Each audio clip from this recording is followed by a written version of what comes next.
to take an actual real estate property, run some numbers on it, and decide, is this a deal or is there no deal? As we run the numbers on this, I want us to keep in mind what our preferred exit strategy is. So just a brief recap of exit strategies. We have retail, which is where you take a property and you sell it on the open market. Typically, it's listed on the MLS. It's probably move-in ready if it's residential. You also have a wholesale exit, which is where you kind of act like a middleman, where you find a property that needs to be sold, and you find an in buyer to actually buy that property. You have a fix and flip exit strategy where you purchase a property, you force the appreciation by updating it, repairing it, and then you sell it typically in the retail market. We have buy and hold, which is where you purchase a property, you may or may not fix it up, and then you rent it out to others. And then maybe some two other exit strategies that are less well known is wholetail, which is kind of a mixture between wholesale and retail.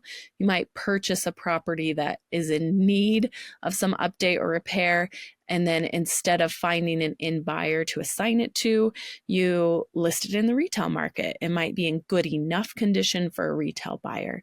And then lastly is a novation, which is a little bit more complicated of an exit strategy, but I would say basically you take control of the property, you get legal permissions from the owner to do things with the property, and then you sell it, whether you fix it up first and sell it or just sell it as is. Today, I have brought you an actual piece of real estate, a real deal that I want to look at, and we're going to run the numbers as if we're going to do a fix and flip on this property. So this house was built in the 1930s. It's in Ogden, Utah. It has 2 bedrooms, 1 bathroom, 1,858 square feet. So it's just under 1,900 square feet. And the seller of this property, they're asking $139,800. So just under $140,000. This is after a $10,000 price drop. They had it listed originally close to $150,000. When we see this deal and we want to run numbers on it to see, is this actually a deal or is there no deal here? The first thing we want to do is find our ARV, which stands for after repair value.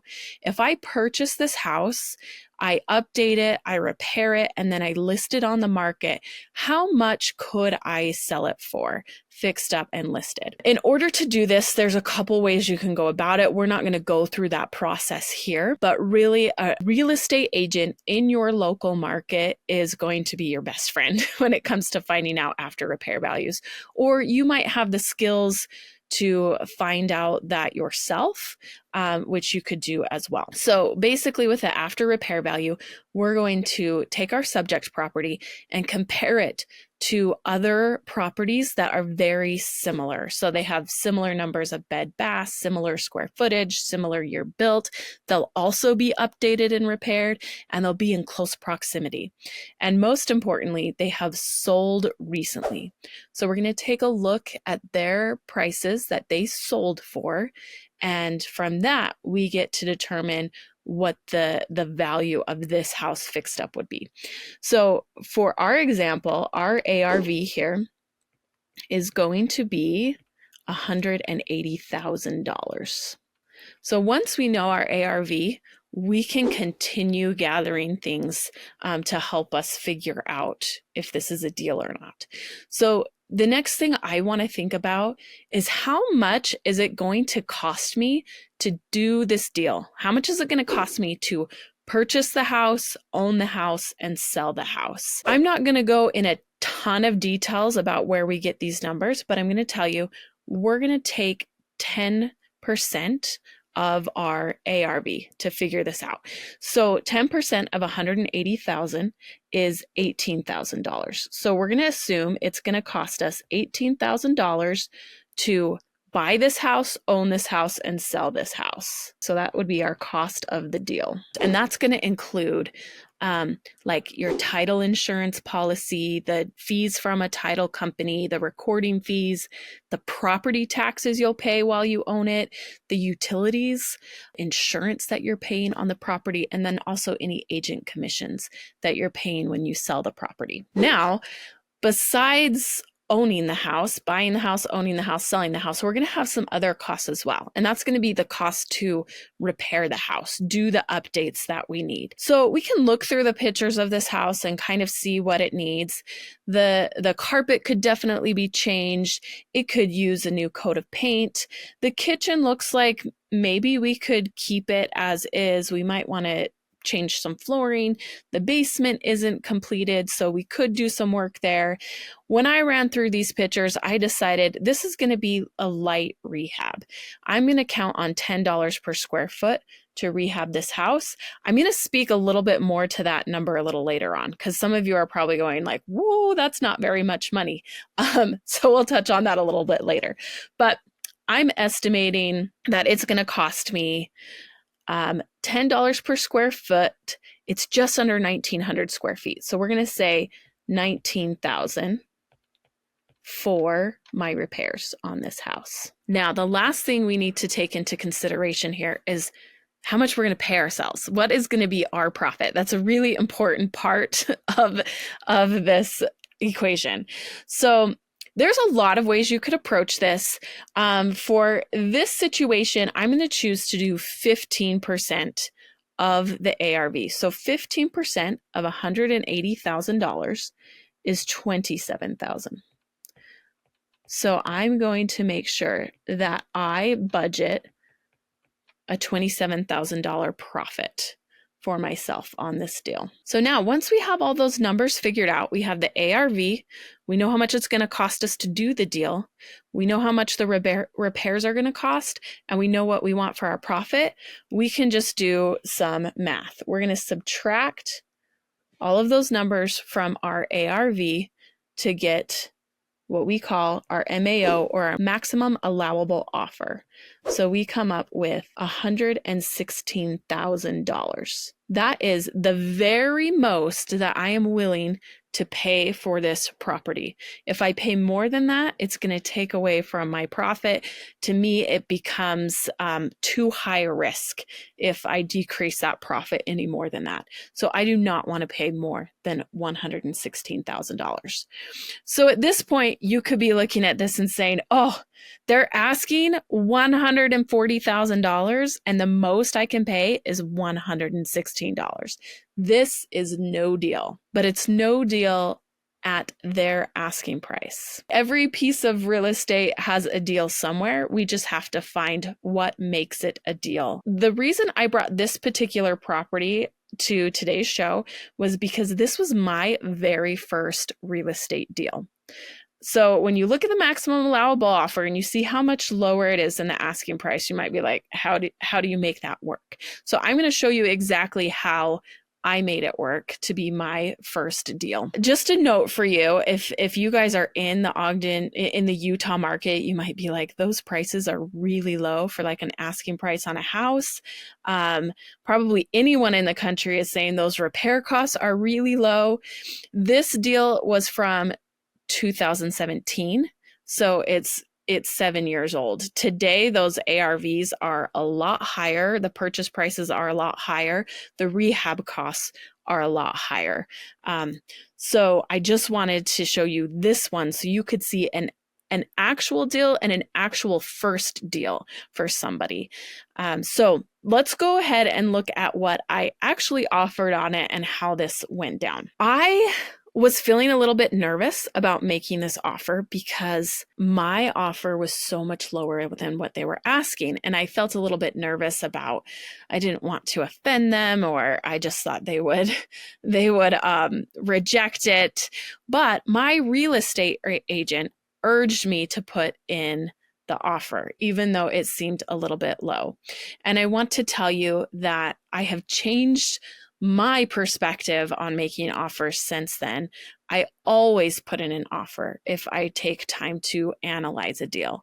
And if you're feeling hesitant about this, you could look at it as the perspective of, if you don't make an offer at all, you're not giving that seller any options to move forward with their life or to move forward with selling their real estate. But if you do make an offer at a number that makes sense for you, you at least give them an option. They can reject it if they want, and that's fine, but they also have the option to accept it if they want. So I put in my offer on this property for $110,000, and I paid $1,000 in earnest money.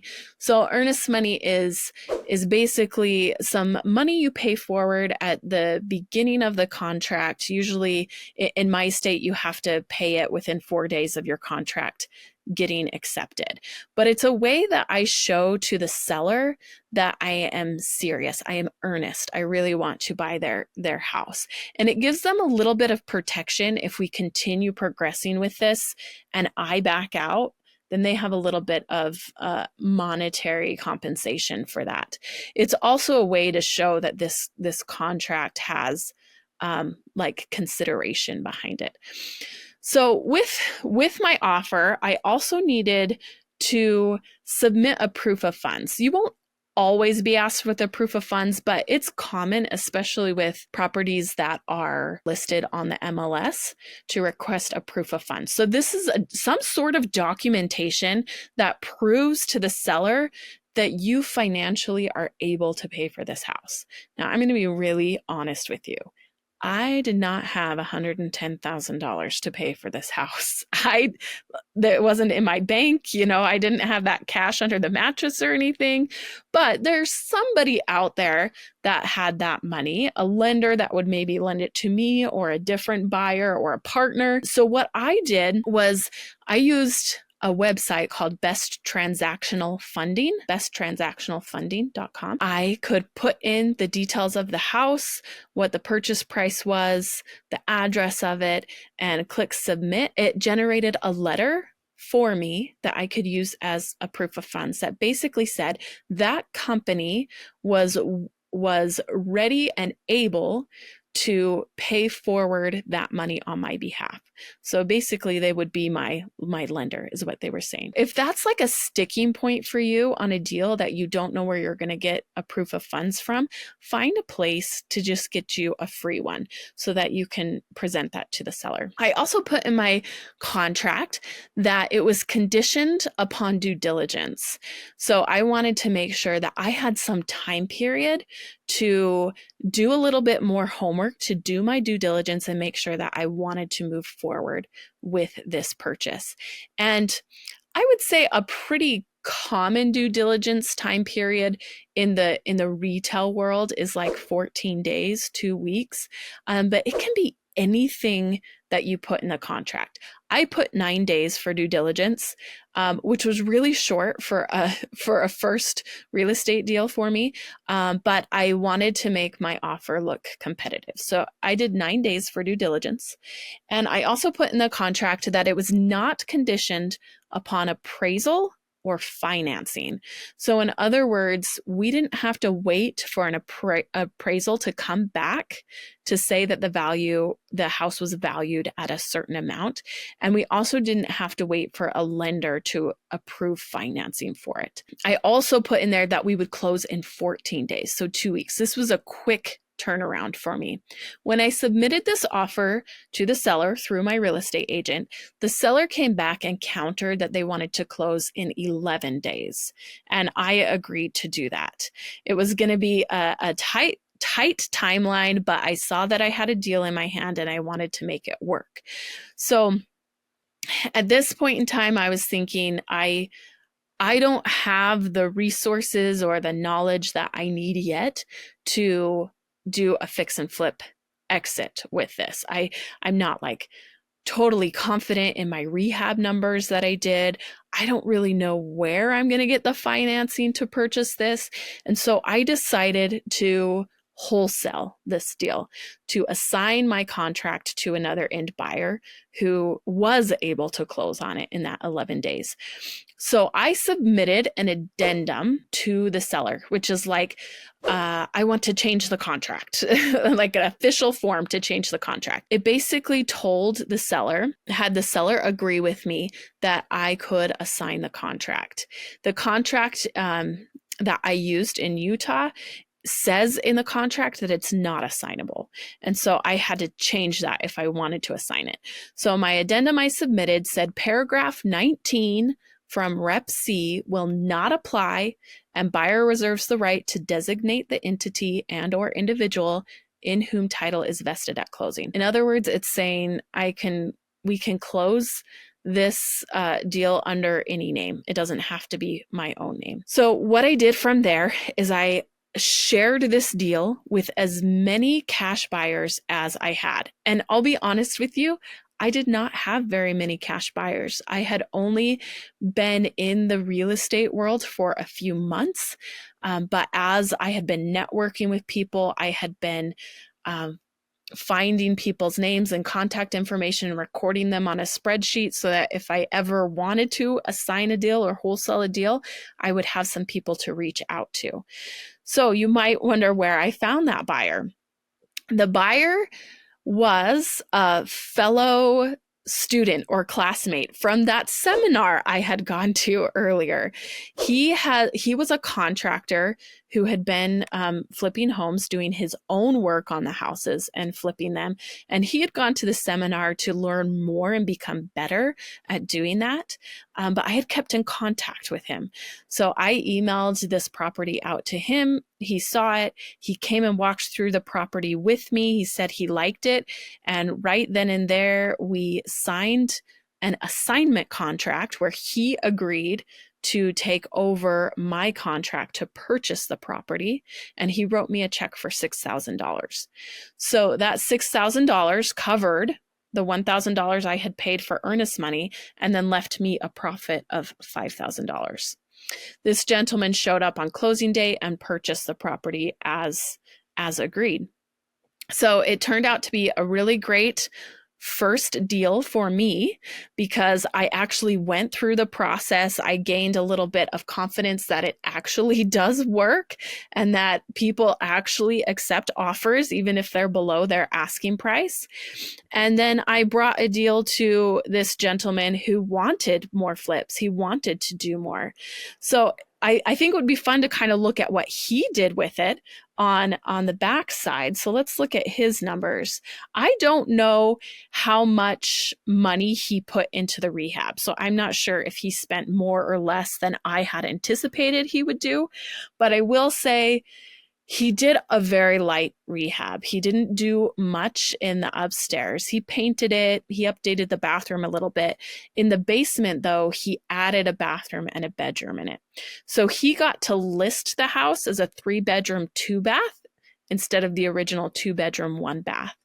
And he also listed it for more square footage than what it had been listed at before. And I didn't have a conversation with him about that. So I don't know where that extra square footage came from. It could be that he got it appraised and maybe the square footage originally was incorrect. And so he just corrected the square footage. Or it could have been that he was able to add on some square footage in the basement that before maybe wasn't counted as livable space.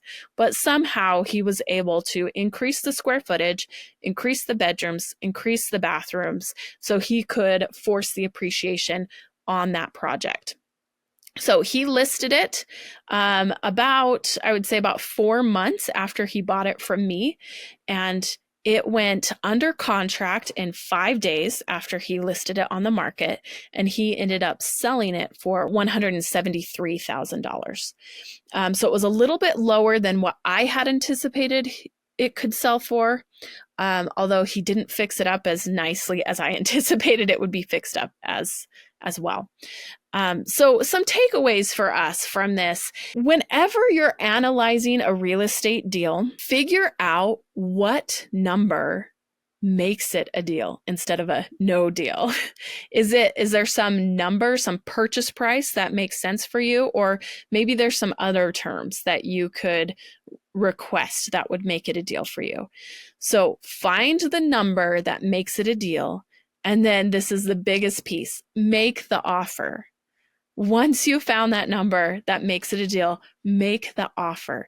Give that seller a choice. Give them another choice than they had previously. And then I think my third takeaway from this is that make sure that you're constantly networking with others within the real estate industry and elsewhere, and record the contact information for these relationships you're building, because you never know when you need an end buyer in 11 days. So the more people you've networked with, the more options that you have moving forward, the more roads that you have that you can take. So I hope this was helpful for you.